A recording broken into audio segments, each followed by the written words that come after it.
Hi అండి, welcome back to my channel. ఈరోజు మనం బాంబే చట్నీని ప్రిపేర్ చేసుకుందామండి.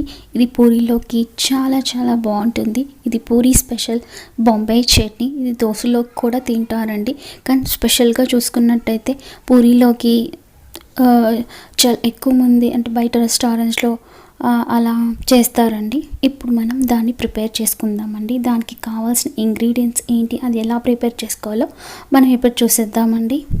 ఇక్కడ నేను 5 టేబుల్ స్పూన్ వరకు శనగపిండిని తీసుకున్నానండి. ఇక్కడ కొంచెం పెద్ద కప్ సైజ్ ఆనియన్స్ తీసుకున్నానండి. ఇలా పొడుగ్గా కట్ చేసుకోవాలి.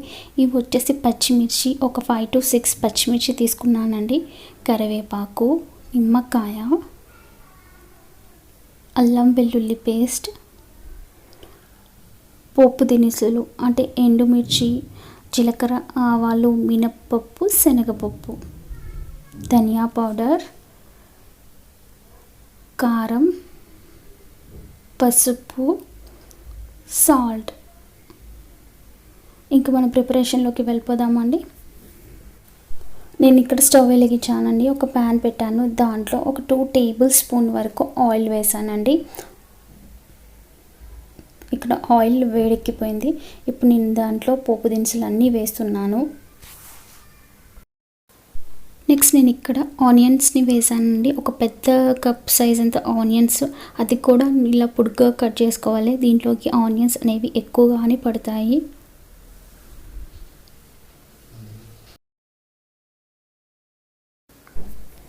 ఆనియన్స్ని బాగా ఫ్రై చేసుకోవాలండి. నెక్స్ట్ నేను ఇక్కడ కట్ చేసిన మిర్చిని వేసాను, గ్రీన్ మిర్చి. ఇలా ఆనియన్స్ని చాలా పొడుగ్గా కట్ చేసుకోవాలండి. అప్పుడే మన బాంబే చట్నీ అనేది మంచి టేస్ట్ అనేది వస్తుంది. మొత్తం ఈ ఆనియన్స్తోనే ఆ చట్నీ అనేది మన టేస్ట్కి మెయిన్ ఇంగ్రీడియంట్ అండి. ఇక్కడ నేను కరివేపాకును వేసాను.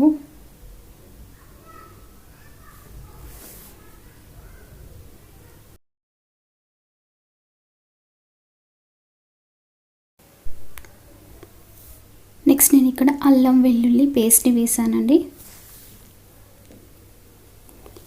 ఇది మొత్తం పచ్చిమిర్చితో కూడా చేసుకోవచ్చండి.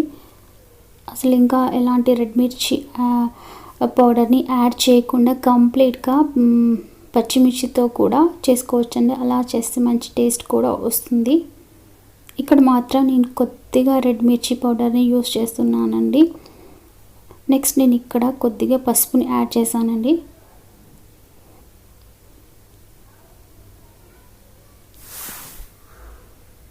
అలాగే మన టేస్ట్కి తగ్గట్టుగా సాల్ట్ని కూడా యాడ్ చేసుకోవాలండి. ఇలా ఫ్రై చేసుకునేటప్పుడే మనం సాల్ట్ అనేది యాడ్ చేసుకుంటే మన ఆనియన్స్ అనేవి తొందరగా మగ్గిపోతాయండి, తొందరగా ఉడికిపోతాయి. కొద్దిగా ధనియా పౌడర్, చాలా చిటికెడంతా కారం, ఎక్కువ వేయట్లేదండి, నేను కొద్దిగా వేస్తున్నాను. అసలు కూడా అవసరం లేదు, మొత్తం పచ్చిమిర్చితో కూడా చేసుకోవచ్చు, మంచి టేస్ట్ అనేది వస్తుంది. ఇంకా వాటర్ అనేది అస్సలు అక్కర్లేదండి, అసలు 1 డ్రాప్ కూడా అవసరం లేదు. ఎందుకంటే మనం ఇక్కడ సాల్ట్ని యాడ్ చేసాం కదండి. ఆ సాల్ట్ యాడ్ చేసిన తర్వాత మనం లిడ్ని పెట్టేసుకుంటే ఆ సాల్ట్కి వచ్చే వాటరే సరిపోతుంది ఈ మన ఆనియన్స్ కుక్ అవ్వడానికి. ఇలా మనం మూత పెట్టుకొని మన ఆనియన్స్ని మగ్గనిద్దామండి. ఇక్కడ కొద్ది వరకు మగ్గాయి, ఇంకా ఒక 2 minutes ఉంచుదామండి. చూసారా, వాటర్ అనేది అవసరం లేదు. ఆ లిడ్కి వచ్చే ఆవిరితోనే మనం సాల్ట్ కూడా యాడ్ చేసాం కదా, వాటితోనే సరిపోతుందండి. ఈ ఆనియన్స్ అనేది మగ్గిపోతుంది. ఇక్కడ నేను మళ్ళీ ఒకసారి లిడ్ పెట్టి చూసాను, మళ్ళీ ఓపెన్ చేశాను. ఇక్కడ ఆనియన్స్ అనేది మగ్గిపోయింది. మనం ఇందాక శనగపిండిని తీసుకున్నాం కదండి, అది కొద్దిగా వాటర్లో యాడ్ చేసుకోవాలండి. అంటే లిక్విడ్ లాగా చేసుకోవాలి. ఆ శనగపిండిని వాటర్తో మిక్స్ చేసుకోవాలి. మనం మిక్స్ చేసుకున్న ఆ శనగపిండిని దీంట్లో యాడ్ చేసుకోవాలి. ఇంకొంచెం మనకి థిక్గా అనిపిస్తే కొద్దిగా వాటర్ని కూడా యాడ్ చేసుకోవాలండి. అంటే శనగపిండి వేయగానే థిక్గా అయిపోతుంది, ముద్దలాగా అయిపోతుంది. సో మనం కొద్దిగా వాటర్ని కూడా యాడ్ చేసుకుంటూ ఎలాంటి ఉండలు అనేవి కట్టకుండా మంచిగా స్పూన్తో తిప్పేసుకోవాలండి. అలా తిప్పేసుకున్న తర్వాత ఒక్క 5 మినిట్స్ లిడ్ని పెట్టుకొని ఉంచాలండి. అంతే, మన శనగపిండి అనేది ఇక్కడ కుక్ అయిపోయింది. నెక్స్ట్ మనం ఇందాక నిమ్మకాయని తీసుకున్నాం కదండి, దాన్ని జ్యూస్ని దీంట్లో చివరిగా యాడ్ చేసుకోవాలండి. ముందే అక్కర్లేదు, ముందుగా యాడ్ చేసుకుంటే చేదు వస్తుంది. మనం స్టవ్ ఆఫ్ చేసి ముందుగానే ఈ నిమ్మకాయ రసాన్ని దాంట్లో వేసుకోవాలండి. సీడ్స్ లేకుండా చూసి వేసుకోవాలండి.